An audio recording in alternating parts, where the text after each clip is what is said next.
ver se chegava mais gente, né? Mas foi chegando aí, a gente vai dando continuidade. A gente tem que concluir aí o sistema imune, e aí a gente vai entrar no sistema reprodutor ainda hoje, tá? Do que a gente viu, né? Até aí, ficou alguma dúvida? Não.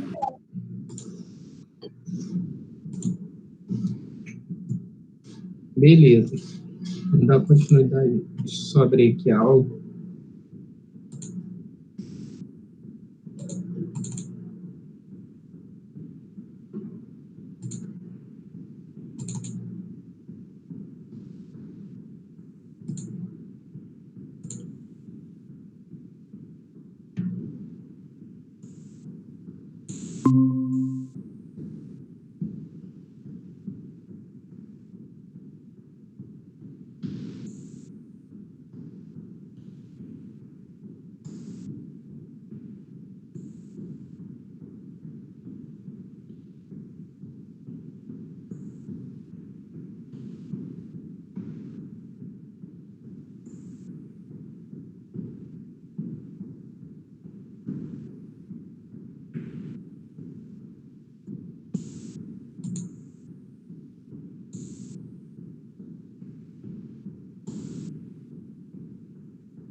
Nós paramos aí na resposta imune primária e secundária. Peraí que entrou mais algum.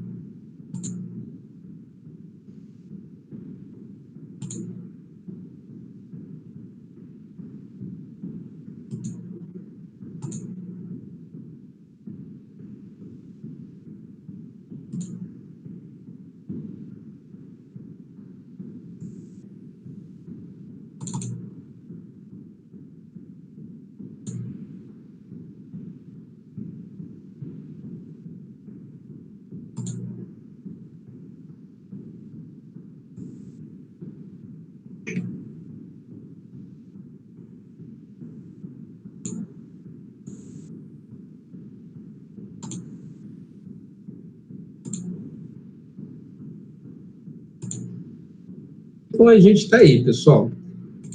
Agora a gente vai ver, a gente viu, né, que a gente tem a resposta imune inespecífica ou natural, que é a primeira, né? Ela aparece em questão de minutos, assim que o organismo ele é invadido, né, por um antígeno, seja um micro-organismo, como uma bactéria, um vírus, ou até mesmo alguma substância estranha, né, uma toxina.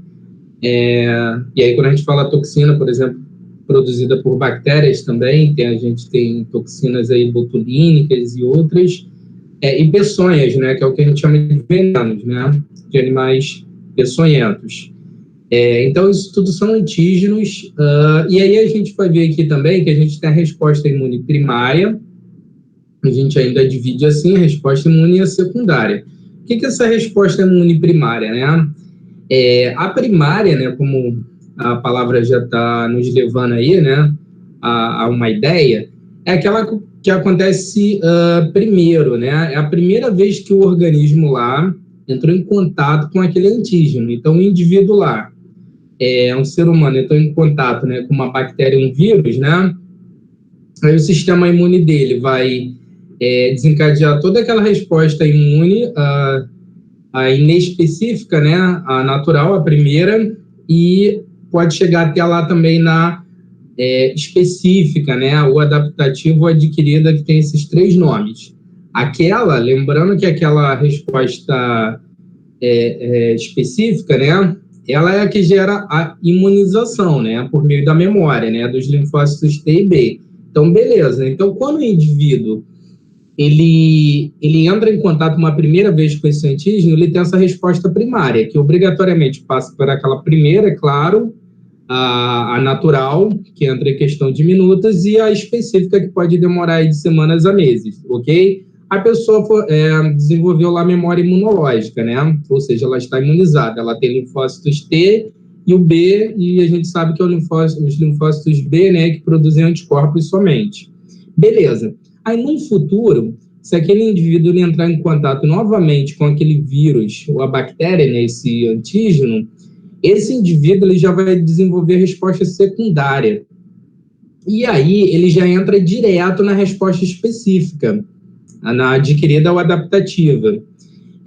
Por quê? Porque o organismo já tem uma memória imunológica, já tem os linfócitos T e B que estão lá, vamos dizer, dormindo lá no sistema imune, né, da pessoa, seja no sistema circulatório ou estacionado em órgãos como o baço, timo ou nos linfonodos, e aí depois eles se multiplicam rapidamente, né?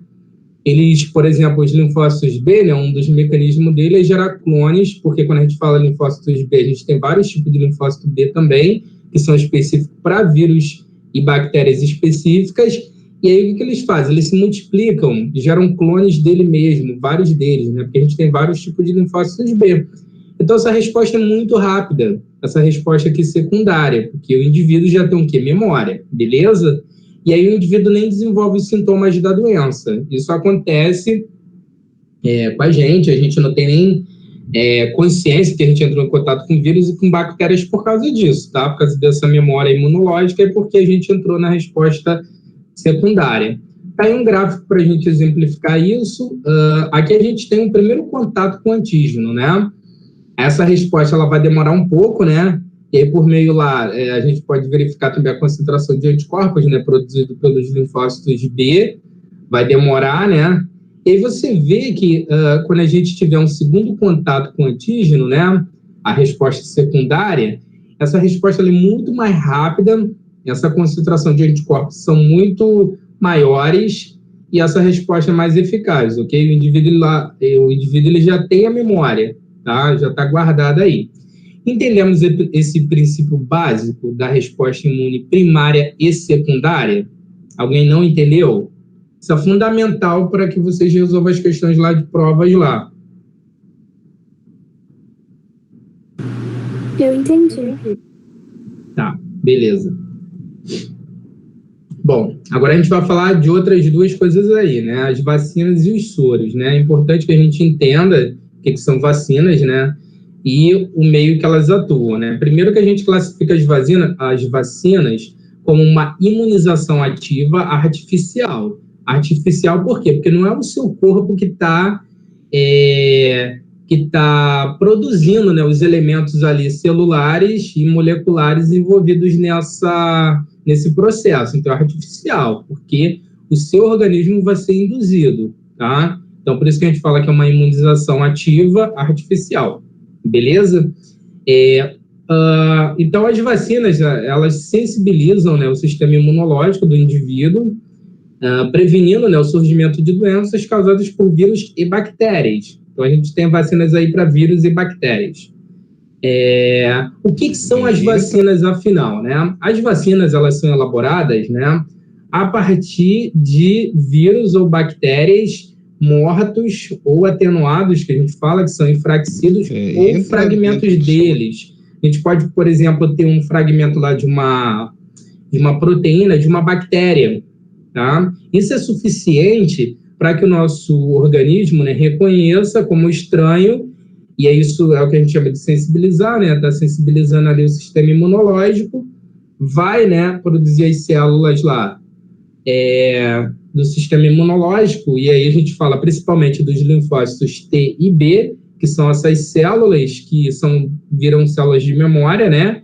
E aí a gente fala que o indivíduo está imunizado, ok?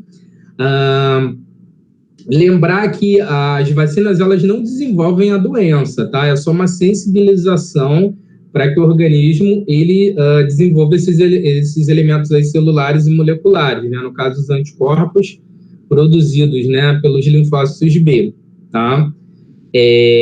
Às vezes ocorre alguma reação, mas não é a reação em si ao vírus ou à bactéria. Às vezes que está ali, porque isso é um procedimento seguro. Isso aí passa por todo um processo laboratorial, conforme eu falei, não é o vírus ou a bactéria ali ativo. eles estão atenuados.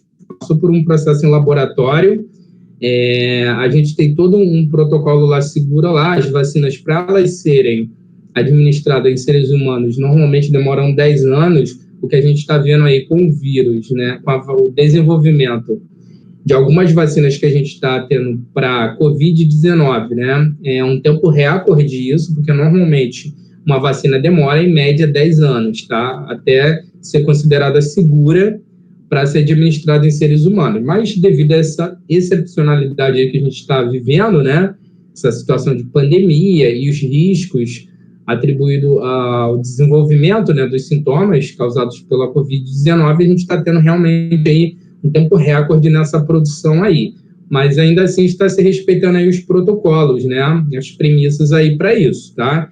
Então, recapitulando, as vacinas é uma imunização, né, e a gente sempre vai lembrar de memória imunológica, ativa, artificial, ou seja, as vacinas ela vai induzir seu organismo a produzir linfócitos T e B, e o B vai produzir anticorpos também, essas são as células de memória, e se você, por acaso, entrar em contato com o vírus ou a bactéria ativos, o seu organismo já tem aquela memória, aquela informação guardada, que seu organismo já entrou em contato por meio das vacinas, né, daquele vírus ou a bactéria atenuada, o fragmento deles, é suficiente, e aí vai cair lá naquela resposta secundária. A resposta vai ser muito rápida e o indivíduo nem vai desenvolver os sintomas, tá? A gente tem aqui alguns exemplos, tá? Ó, algumas são fabricadas a partir de micro-organismos mortos.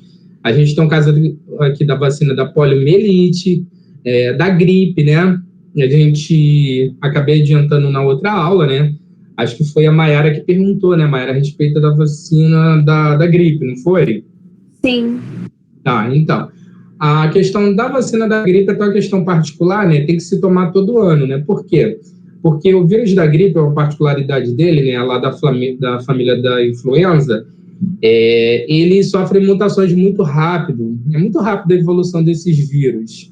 E aí a vacina que foi administrada no ano anterior já não funciona para o ano seguinte, porque você já não tem uma memória, né? Aquele vírus já sofreu uma mutação, suas proteínas já são diferentes, porque o vírus, a gente falou em outras aulas, que os vírus são o quê? É uma estrutura até simples, né? Um material genético, que pode ser DNA ou RNA, e o capsídeo viral, que é uma proteína. E aquela proteína ali, ela muda, né? Devido à mutação no material genético do vírus, que pode ser o DNA ou RNA. E aí seu organismo não vai mais reconhecer aquela proteína do vírus, né? Porque não tem mais aquela memória, porque ela mudou, tá? Esse é um caso particular do vírus da gripe. Para os outros vírus, as vacinas são muito seguras, elas imunizam, né, o indivíduo aí, né? O indivíduo fica imunizado por alguns anos ou até para a vida toda, dependendo da vacina e do tipo de vírus, né? Aqui a gente tem outros exemplos, né? Que contém organismos vivos enfraquecidos, tá? Que é o que a gente chama de atenuados. Só vai ser suficiente para desencadear uma resposta lá imune, mas não sintomas da doença. Então, aqui a gente tem o caso da vacina contra o sarampo, né? A cachumba e a rubéola. Não desenvolve a doença, isso é importante falar. Às vezes, o que a pessoa tem uma reação devido a algum componente da vacina. Vou citar aqui o exemplo da vacina da febre amarela. Então, algumas pessoas, elas têm uma reação alérgica a um componente lá, que é até um derivado lá da clara da gema do ovo, né? Nem da clara, é da gema do ovo. Então, na verdade, as pessoas têm, na verdade, alergia à gema do ovo, e muitas das vezes nem sabem, mas isso estava lá na composição da vacina, como adjuvante, que a gente fala, mas eu não vou entrar nem nesse termo técnico aqui, e a pessoa desenvolveu uma reação lá alérgica, mas não foi que a vacina em si produziu a doença na pessoa, porque a pessoa não desenvolve os sintomas, tá? Isso é um erro que as pessoas propagam por aí, né, de achar que vai tomar vacina e vai desenvolver a doença. Não, isso não acontece. Às vezes a pessoa tem uma reação lá alérgica. São muito raros os casos, muito raro os casos que a pessoa desenvolve sintomas. Bom, agora os soros, né? A gente tem que diferenciar bem, né, o mecanismo de ação deles. Primeiro que o soro ele é uma imunização artificial, mas aqui já é passiva que a gente considera. Por quê? O que são os soros, né? Os soros, eles já são os anticorpos prontos contra uma toxina específica, né, um veneno. Então, os soros, uma outra diferença também é que eles não desenvolvem uma memória imunológica, ok? Embora a gente esteja usando aqui a palavra imunização artificial passiva, né? Mas a gente sabe que não desenvolve uma memória imunológica. Os soros, eles são usados em casos, né, que o indivíduo lá sofre acidentes, né, isso normalmente são acidentes, e aí é picado, né, por algum animal peçonhento, ou até mesmo entrando em contato com uma bactéria, por exemplo, que produz o botulismo, ou que produz o tétano, que são aí bactérias do gênero Clostridium, que a gente fala, e aí a toxina, o veneno é muito agressivo, e aí não daria tempo, por exemplo, desse indivíduo desenvolver uma resposta imunológica suficiente para combater, neutralizar aquela toxina lá, ou veneno. E aí tem que se administrar os soros, que já são esses anticorpos específicos, prontos, contra aquele veneno específico ou aquela toxina da bactéria. Porque seu organismo não daria tempo, o sistema imunológico, de neutralizar, ok? Muito menos lá chegar naquela resposta lá específica, que demora de semanas a meses, né? Porque alguns venenos são muito potentes, né? E aí, dependendo do veneno aí, o indivíduo ele pode ir a óbito questão de algumas horas, né? Se ele não tiver o atendimento adequado, né? Como a picada aí de alguns ofídeos, né? Algumas serpentes. Então, e dependendo da ação do veneno, eles agem de formas diferentes também. A gente tem venenos de serpentes que são anticoagulantes, aí eles provocam hemorragias, outros já são necrosantes, eles agem de formas diferentes. E aí a pessoa precisa de um atendimento rápido, né? E o seu sistema imunológico não vai dar tempo. E aí, como os soros, eles já são esses anticorpos específicos contra aquele veneno ou a toxina, assim que aqueles anticorpos eles neutralizam o veneno ou a toxina, eles também são destruídos juntos. E os anticorpos, lembrar que eles são o quê? Proteínas, né? Proteínas de defesa, né? Também chamada de imunoglobulinas. Então, ou seja, não são células. A gente só tem um indivíduo imunizado quando a gente tem células de memória, os linfócitos T e B. E os soros são o quê? Anticorpos prontos específicos. Assim que eles neutralizam, eles também são destruídos lá. Eles não ficam guardadinhos lá, né?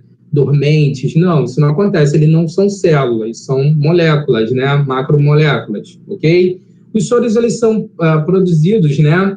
Tem todo um processo de extração do veneno, né, daquele animal, por exemplo, né, de escorpiões, aranhas, e esse veneno ele passa por um processo laboratorial também, de liofilização, né, que desidrata, que cristaliza o veneno. Depois ele é administrado em animais de grande porte, normalmente são equinos, cavalos, são muito usados como modelos.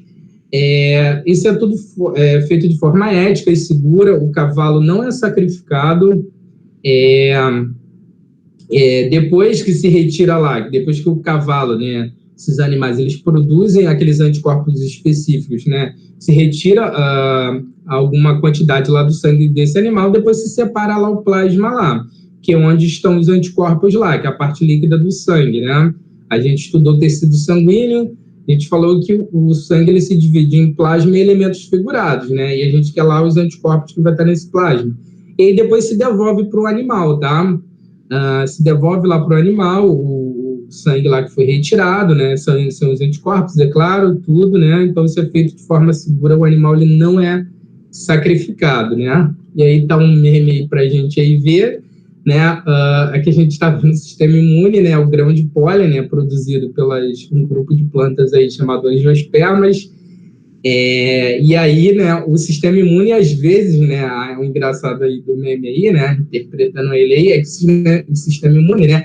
Às vezes ele reconhece substâncias como antígenos, né? Substâncias que não nos causam mal, mas ele tem uma resposta às vezes muito, como é que eu vou dizer, muito forte, né?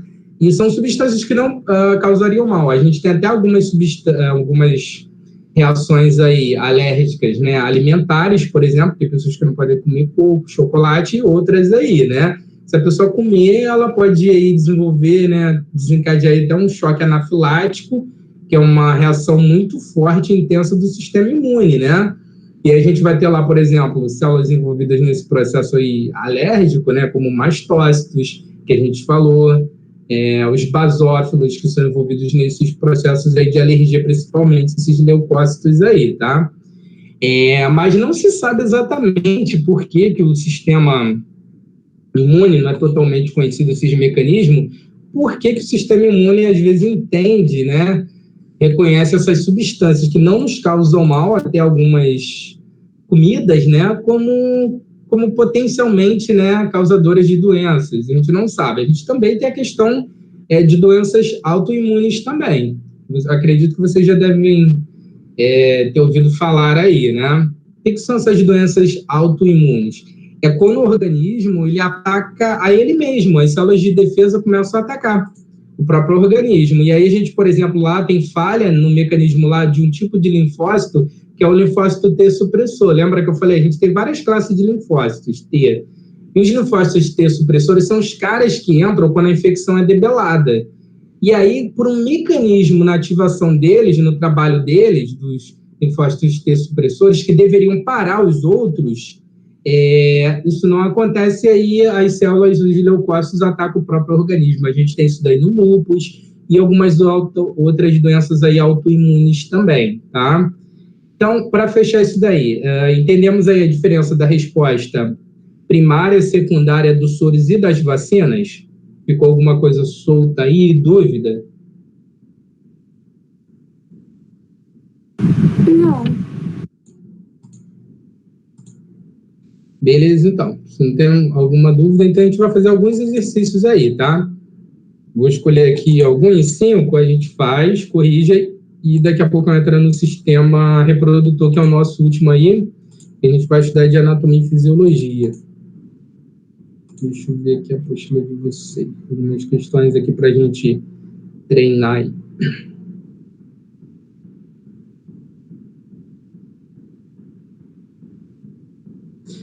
Vamos lá, questão 1 e 2, bem legal para a gente treinar aí.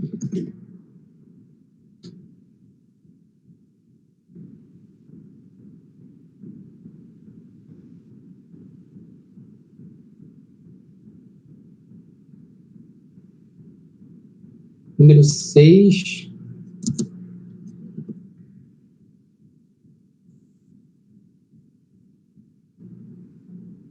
Sete.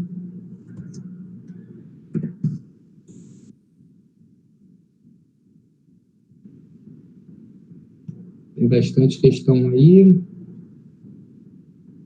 Deixa eu ver, tinha uma bem legal aqui, até falando da vacina da gripe, mas eu não estou achando aqui agora. Tem muitas questões. E a número 15 aí, tá? Então, repetindo aí. 1, 2, 6, 7 e 15. A gente vai fazer aí, vou dar uns 10 minutinhos para vocês, tempo de ler essas 5 questões de responder, a gente corrige, comenta se tiver algumas dúvidas também, e aí a gente entra no sistema reprodutor, tá bom? Ok. Daqui a pouco eu chamo vocês.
voltando aqui. Deu tempo, pessoal, de fazer? Ou vocês querem aí mais 5 minutinhos? Já fiz, professor. Já? Então, vamos lá, então. Né? Começando aí na número 1, né? Vamos ler aí juntos. Entretanto, a técnica de se introduzirem novas células em um tecido para o tratamento de enfermidades em indivíduos já era aplicada rotineiramente em hospitais. A que técnica refere-se o texto? O que vocês responderam? Eu coloquei letra A. Mais alguém respondeu essa? Responderam A também ou alguma outra letra? Essa daí não é letra A não, pessoal. Essa daí, né, pode gerar essa confusão aí, mas é a letra E, transfusão de sangue, tá? Quando ele fala aqui, ó, a terapia celular, ele está falando aí de terapia com células-tronco, né? Então, introdução de células-tronco aí, né, que vão produzir outras células novas, repor, né, células perdidas e mortas. Aí depois ele fala aqui da técnica de se introduzirem novas células em um tecido para o tratamento de enfermidades em indivíduos. Então, a transfusão de sangue. A transfusão de sangue ela já é feita há muito tempo, né? Para indivíduos que perderam sangue. E lá tem células no sangue, né? Porque o sangue ele é um tecido, tem as células lá, os glóbulos vermelhos, né? A vacina, ela não são células, né? A gente viu ali que são fragmentos celulares, na verdade, a gente tem proteínas, né? Ou vírus atenuado. Geralmente é assim, não é uma, por exemplo, não é uma bactéria inteira, é um fragmento dela que a gente tem, não é a célula inteira, tá? Então, por isso que não é a letra A, então eu entendo aí um pouco da confusão. Por isso que a gente tem que ficar aí bem atento no enunciado na questão da interpretação. Eu coloquei a letra E, só que aí de última hora eu fui e troquei, porque eu fiquei confusa. Pior que isso, às vezes, pega a gente, né? A gente responde certo, aí vai lá, acha que tá errado e troca, né? Acontece, viu? É a transfusão de sangue, tá? Atentem para a interpretação, tá? Às vezes a gente vai achando que é alguma coisa, né? Tem que... Vamos lá. Número 2 aí. Células-tronco são células não especializadas que têm potencial de diferenciação, ou seja, em condições favoráveis, são capazes de gerar células especializadas e de diferentes tecidos. Para que essa diferenciação ocorra, as células-tronco têm de alterar necessariamente o padrão do seu metabolismo. Que padrão é esse que ela tem que alterar? O que ela altera aí, por exemplo, para se diferenciar essas células-tronco em células especializadas? O que é que comanda uma célula? O que vocês responderam aí? Professor, eu coloquei letra A também nessa, não sei se está certo. Está certa a letra A. A expressão gênica, são genes, né? Então, a gente tem os genes e eles se expressam, eles precisam se expressar para comandar uma atividade, vamos chamar assim, né? Então, é a expressão gênica, tá?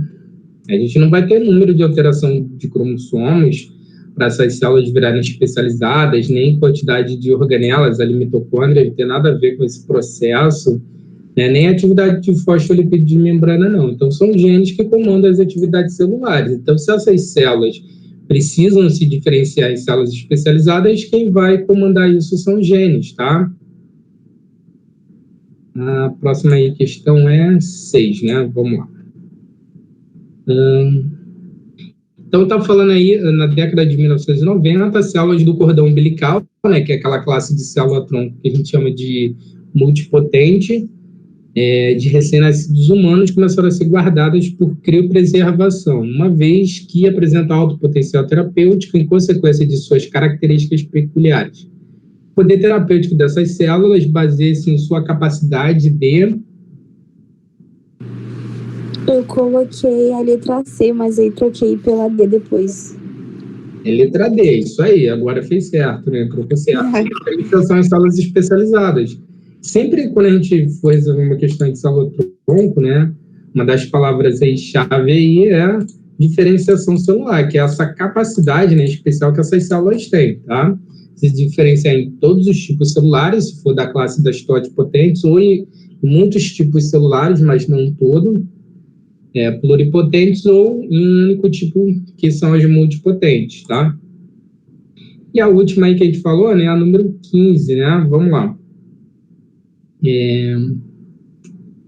Então, considerando essas informações... Oi? Não falou a 7 também. Falei, 7 também, né? Tá. Passando desapercebido. Vamos lá. 7. A vacina pentavalente imuniza... Opa, quase não sai. A vacina pentavalente imuniza os indivíduos de doenças causadas por... Eu coloquei letra B. Isso aí, bactérias e vírus, tá certo. A gente não tem vacina para fungos, tá? E nem para protozoários, porque as células dos protozoários, né, são muito parecidas com as nossas, né? É até um problema, um dos problemas de desenvolver uma vacina para protozoários, né, que são unicelulares, que alguns deles causam doenças, né? Como a ameba, por exemplo, né? Que desencadeia uma doença chamada amebíase, né? É causada por um protozoário chamado entamoeba histolística. Então, se a gente desenvolvesse uma vacina, né, na verdade, o organismo até atacaria o próprio organismo, porque as células dos protozoários são muito parecidas com as nossas, tá? Então, se a gente desenvolvesse uma doença para o protozoário, acabaria desenvolvendo a vacina contra o nosso próprio organismo. É uma das dificuldades, tá? Mas claro que isso daí pode avançar daqui a alguns anos, não sei se vou estar vivo para ver isso, uma vacina contra os protozoários, né? Mas no momento a gente não tem não, tá? Então, por isso, letra B, bactérias e vírus, a gente tem vacina para bactérias e vírus, tá? Número 15. Considerando essas informações, o soro específico deve ser usado quando? Então, que casos dentre esse aí que o soro vai poder ser utilizado? Letra B? Letra B, isso daí. Uma criança for picada por cobra, né? Que lá tem uma peçonha, né? Um veneno. Porque ali no idoso ali, né? É um vírus, né? Então a gente tem a vacina. Então a gente não precisa. Poliomielite também é vacina. Sarampo também é vacina. E febre amarela, que é causada por um vírus também, a gente tem a vacina, tá? As outras vocês façam, se não já fizeram. Então deixa eu postar também o gabarito aqui dessa aula, que aí vocês conferem, tá? Depois com a resposta de vocês.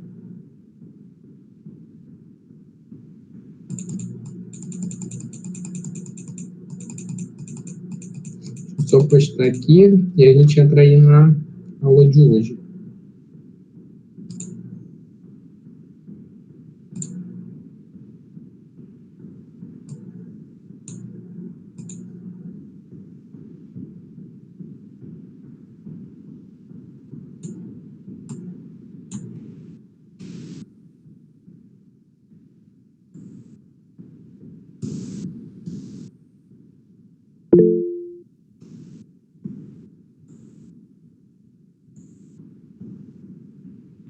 Tem da resposta discursiva também. Espera aí.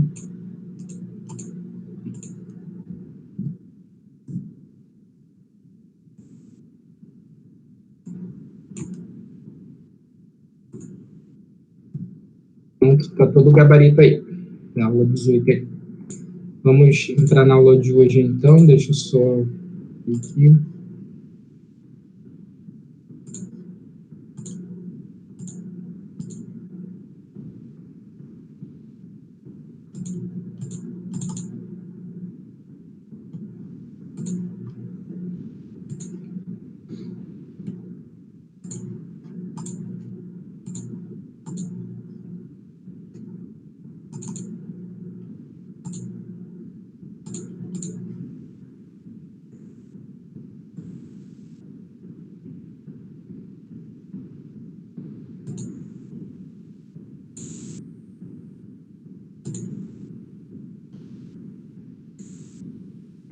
Então, a gente vai falar do sistema reprodutor aí hoje. Qual que é a função dele, né? A função dele é fazer o processo de reprodução, né? O que é reprodução? A reprodução é o que garante a continuidade da espécie, tá? Então, a função do sistema reprodutor é a reprodução, né?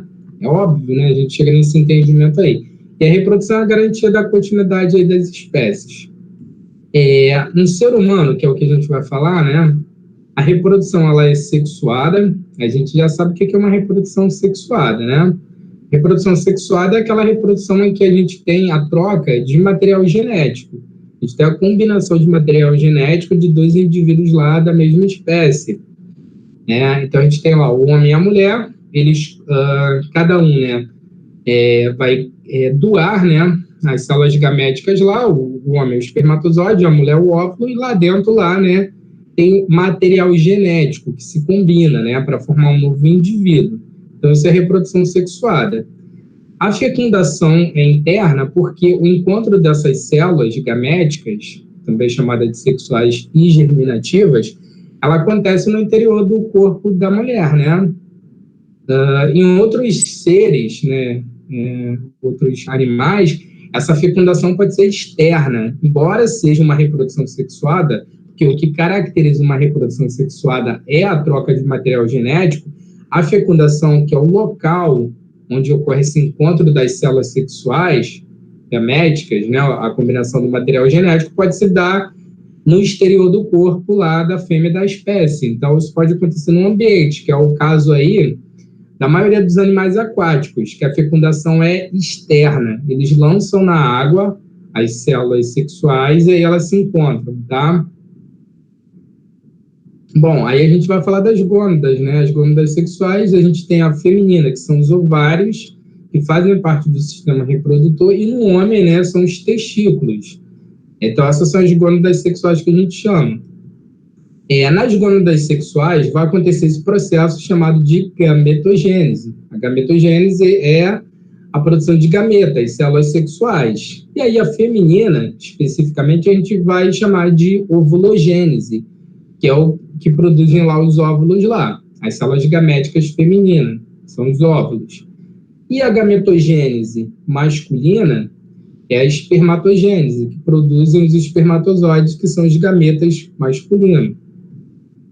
A gametogênese ela é realizada, né, pelo processo de meiose que a gente estudou, né, que é esse tipo de divisão celular. Então, a meiose no ser humano é única exclusivamente para produzir gametas, óvulos e espermatozoides. Então, lá nos ovários, a gente vai ter a produção de óvulos, né, os gametas femininos, e nos testículos, a gente vai ter a produção dos espermatozoides, esses gametas masculinos. Isso por meio da meiose, né? Quando a gente tem a fecundação, né, que é o que vai garantir lá, né, o desenvolvimento de um novo indivíduo, né? O que é a fecundação? Quando a gente tem o encontro do espermatozoide mais o óvulo, né?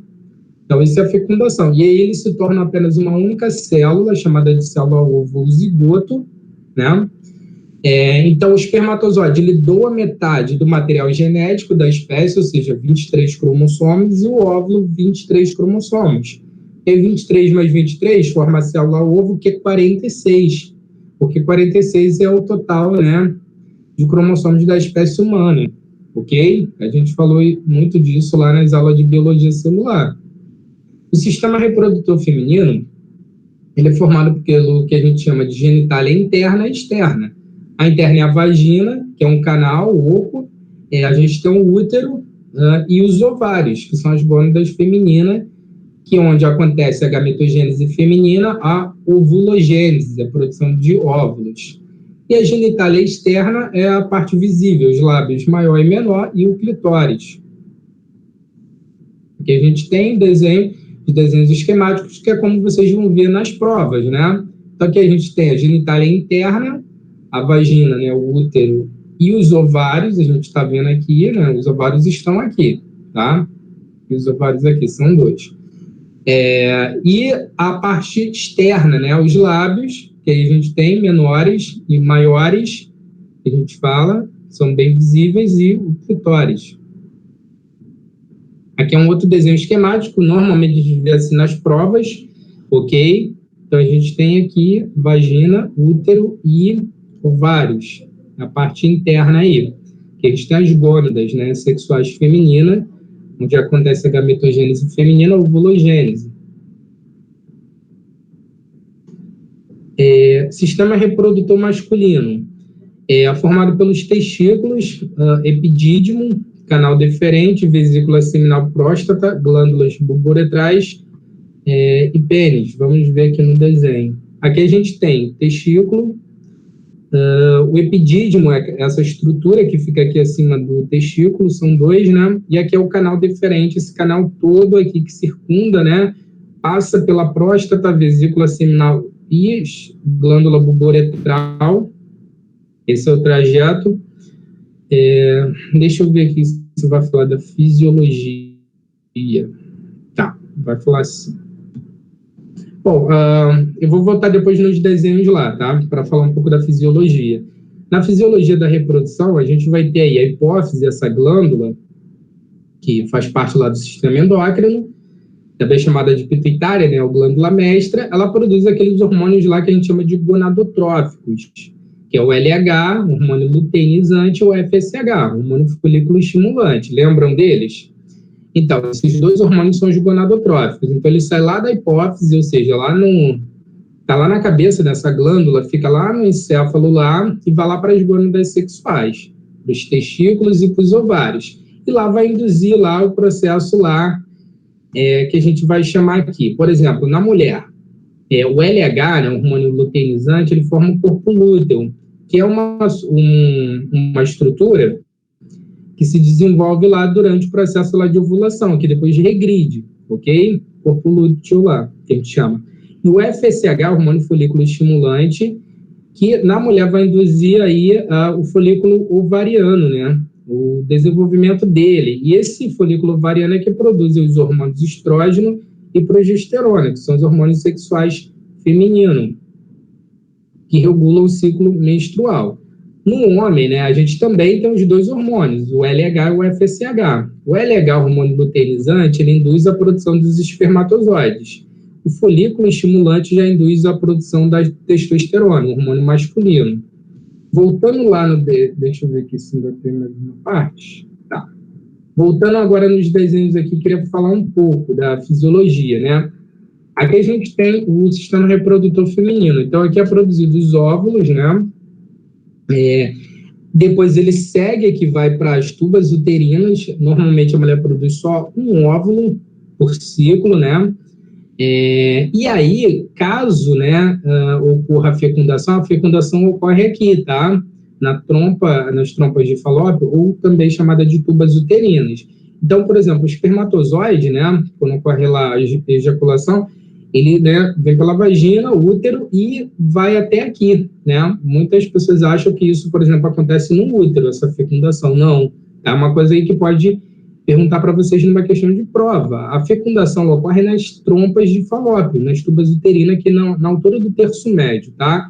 E depois, se ocorrer essa fecundação, ou seja, o encontro do espermatozoide com o óvulo, aqui já começa o processo de divisão celular, as mitoses, essas células estão se multiplicando, e isso vai sendo empurrado aqui por movimentos peristálticos, e aí depois vai lá para o útero, tá ok? Depois que essas células vão lá para completar e se desenvolver os estágios embrionários. Vocês já ouviram falar até de algumas patologias, né, doenças, que às vezes, em vez de esse agregado de células que estão se dividindo ir para o útero, ficam aqui na trompa de Falópio. Vocês já ouviram falar de casos de mulheres que isso aconteceu? Pois é, isso já aconteceu, precisa de intervenção cirúrgica, né? Aí aqui a gente tem um útero, que é um órgão muscular oco. No útero a gente tem 3 camadas, né? A gente tem perimétrio, que é a camada mais externa. A gente tem um miométrio, que é essa mais média. O miométrio é uma camada média. Por exemplo, é no miométrio que ocorrem as contrações uterinas, tanto lá no parto lá, que essas contrações aumentam sob até mediação daquele hormônio.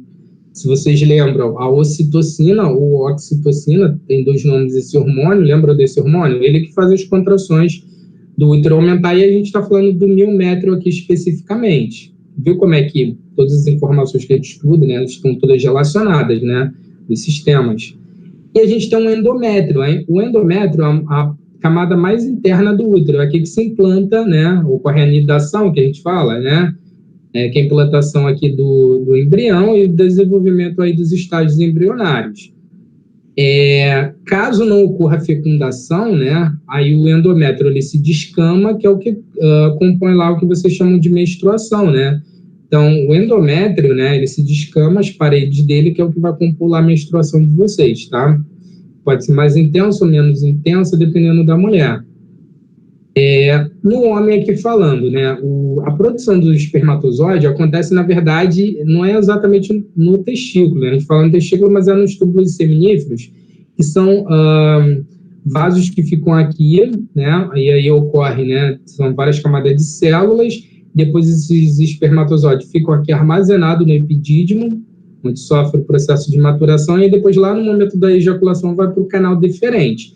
Aí, indo para o canal deferente, esse espermatozoide vai, passa aqui, aí ganha líquido da glândula seminal, ou vesícula seminal, tem esses dois nomes, que ela libera uma substância nutritiva à base de frutose para dar energia para os espermatozoides, essas células precisam de energia para se locomoverem. Continuando, né, a próstata também lança um líquido aqui, o líquido prostático, que é um líquido que tem pH básico, que ajuda a neutralizar a acidez da urina. Por quê? Depois aqui, quando os espermatozoides chegar aqui, vai chegar na uretra. A uretra do homem, que vocês estão vendo aqui, é uma via dupla.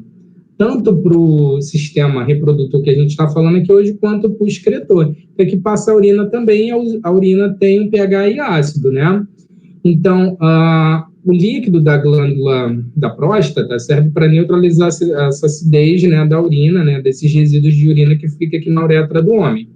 E a glândula bulboretral, que libera uma substância viscosa que ajuda a lubrificar a uretra aí para melhor trânsito dos espermatozoides, tá?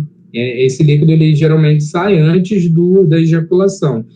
O líquido prostático também, da próstata, né, básico, ajuda também a neutralizar a acidez da vagina, que ela tem uma acidez natural, que é para proteger até contra a colonização de bactérias patogênicas, tá?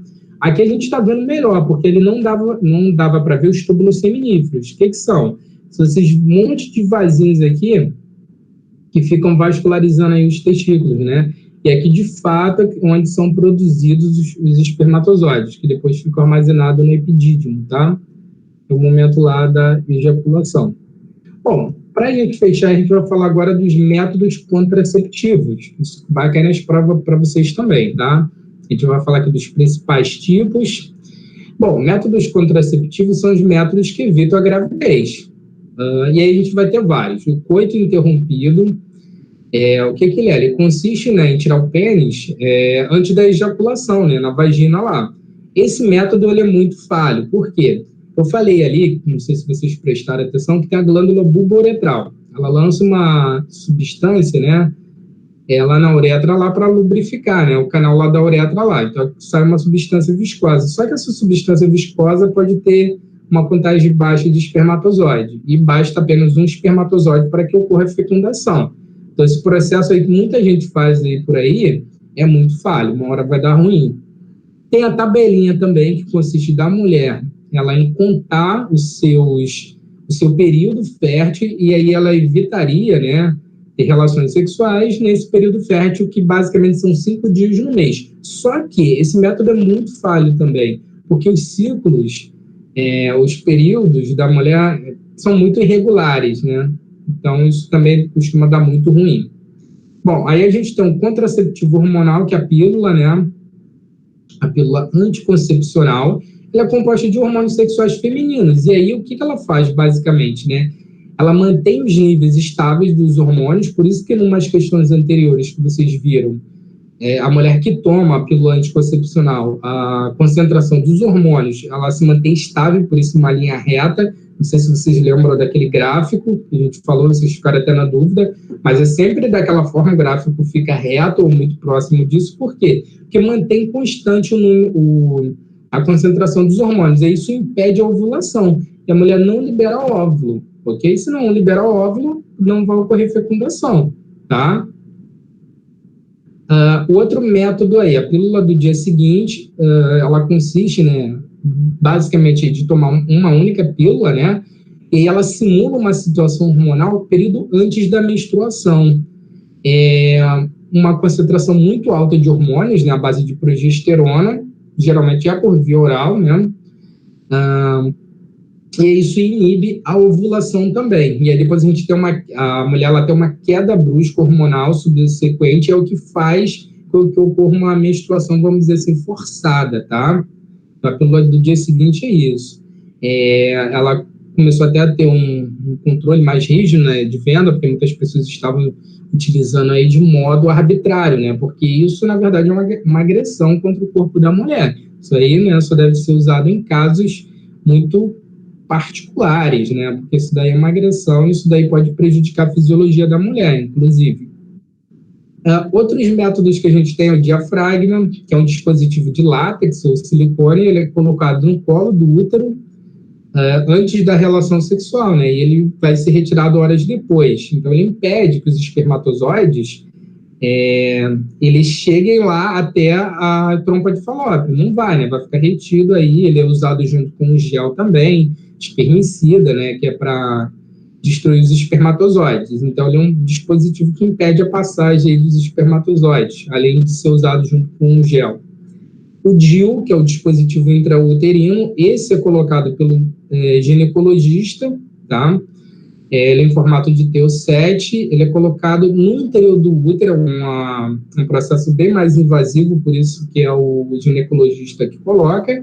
Ele permanece por um longo período na mulher, pode durar até meses aí, e aí quem retira também vai ser, né, o ginecologista lá. Tem alguns estudos que ligam o uso do DIU durante muito tempo até depois há problemas aí de desenvolvimento, né, da gravidez quando a mulher quer engravidar. Ele tem uns estudos sugerindo aí, né, a questão que ele está relacionado com abortos espontâneos. Aqui a gente tem um diafragma, tá, para a gente ver que esse dispositivo de látex ou silicone que a mulher introduz na vagina, e aí fica lá no colo do útero, né, no finalzinho lá, e aí impede a passagem dos espermatozoides. O DIU já é esse daqui, né? Que pode ter esse formato de TI ou às vezes de 7. Bom, métodos, continuando aí os métodos contraceptivos. A gente tem o famoso preservativo, né? A camisinha, popularmente, né, chamada, e tem a masculina e a feminina, né? O preservativo, ele é tanto um método contraceptivo, eles gostam de perguntar isso nas questões de provas, tá? Ele é tanto um método contraceptivo, ou seja, evita a gravidez, quanto previne as ISTs, tá? A nomenclatura foi atualizada, não é mais usado DST, não, tá? É IST. Na apostila de vocês está até DST ainda, eu já atualizei, tá? É IST, que são infecções sexualmente transmissíveis, tá? Que hoje em dia se entende uma gama bem maior de outras situações aí, tá?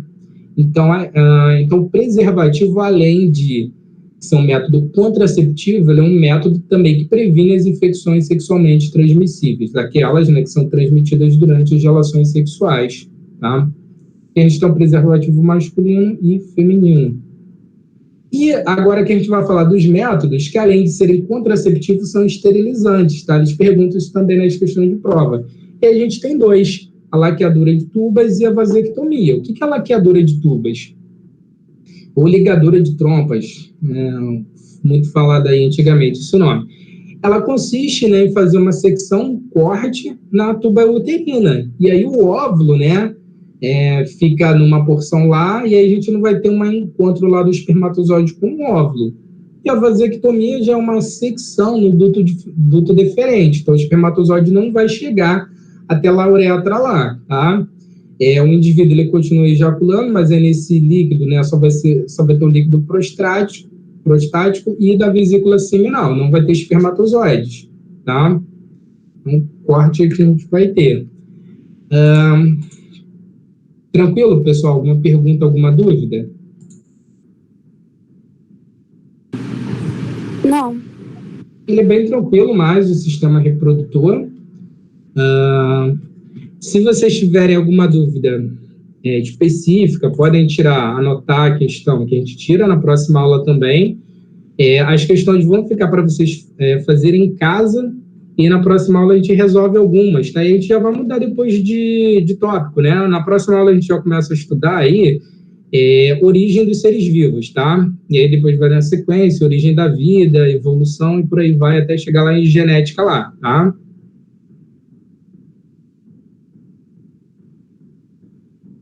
Ok, pessoal? Então, os exercícios vai ficar para casa para vocês. Para casa não, né? Vocês já estão em casa. Vai ficar posteriormente para a aula e na próxima aula aí a gente vai corrigir alguns, tá? E aí também vai ver o gabarito aí. Vou postar lá no grupo daqui a pouco os slides aí da aula de sistema imune, que eu ainda não tinha publicado lá, e da aula de hoje, tá bom? Tá bom, professor. Então, vejo vocês semana que vem aí, pessoal. Se cuidem. Tchau. Tchau.